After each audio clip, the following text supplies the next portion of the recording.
بسم اللہ الرحمن الرحیم۔ کمکام ٹی وی چینل میں ہم آپ کو خوش آمدید کہتے ہیں۔ دوستو، آج کا ہمارا موضوع ہے ہومیوپیتھی کی ایک دوا اناکارڈیم۔ اناکارڈیم جو ہومیوپیتھی کی دوا ہے، یہ خاص کر کے ان لوگوں پہ زیادہ اثر کرتی ہے جو عصبی ضعف کا شکار ہوں، جن کی اعصابی کمزوری اس طرح کی ہو کہ جب وہ کھانا کھائیں اور بڑی بھرپور قسم کی غذا لیں تو اس وقت ان کو افاقہ محسوس ہو، ورنہ ہر وقت سستی کا شکار رہیں اور اعصابی ضعف ان کو ہر وقت رہے، اور خاص کر کے مردوں میں جو ہے ان کو کھجلی کی شکایت رہے، اور دوران حاجت یعنی کہ پخانہ کرتے ہوئے منی کا بے حد اخراج ہو، اور عام حال میں بھی یعنی کہ سوتے ہوئے بھی اور جاگتے ہوئے بھی جو ہے وہ منی کا اخراج ہو، اور زیادہ اخراج جاگتے ہوئے منی کا ہو، تو ان لوگوں کی جو ہے اناکارڈیم جو ہے وہ نہایت مفید دوا کے طور پر ثابت ہو سکتی ہے۔ اور یہ دوا عورتوں میں بھی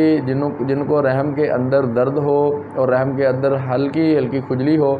تو ان کے لیے بھی یہ نہایت مفید دوا ہو سکتی ہے۔ اور وہ عورتیں جن کی ذرا سی گفتگو سے شہوت بھڑک اٹھے، ان کے لیے بھی اناکارڈیم جو ہے وہ نہایت مفید دوا ہے۔ اور مردوں میں بالکل رغبت کا نہ ہونا اور وقت ضرورت شہوت نہ آنا اور عام حال میں ہر وقت شہوت کا رہنا، تو اناکارڈیم وہاں نہایت مفید دوا کے طور پر ثابت ہو سکتی ہے۔ اور اناکارڈیم کے مریض میں خاص کر کے جو ہے بد زبانی، بد میلانی اور عجیب قسم کی گفتگو اور دماغ کا جو ہے ڈس آرڈر رہنا، دماغ بالکل حاضر نہ ہونا، جس جگہ پہ بیٹھ کے بات کر رہے ہو وہاں اس کا موجود نہ ہونا، یہ اناکارڈیم کے مریض کی خاص علامات میں سے ہیں۔ اور ایسے مریض جو کہ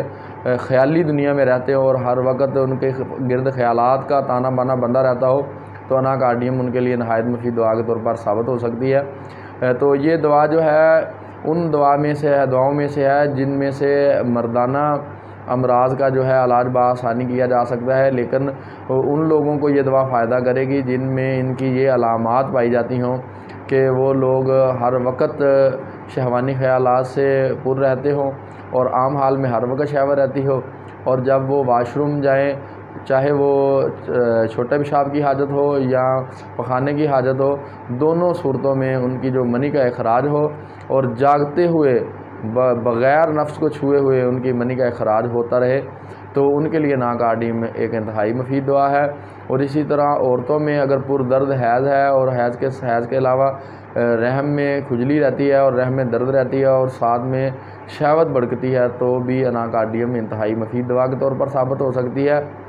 اور وہم، جن لوگوں کو ہر وقت کوئی نہ کوئی وہم رہتا ہے اور ایک انجانا خوف سا رہتا ہے، اور کندھے ان کے جو جھکے ہوئے رہتے ہیں اور آنکھوں میں نیل پڑے ہوئے ہوتے ہیں اور آنکھیں اندر کو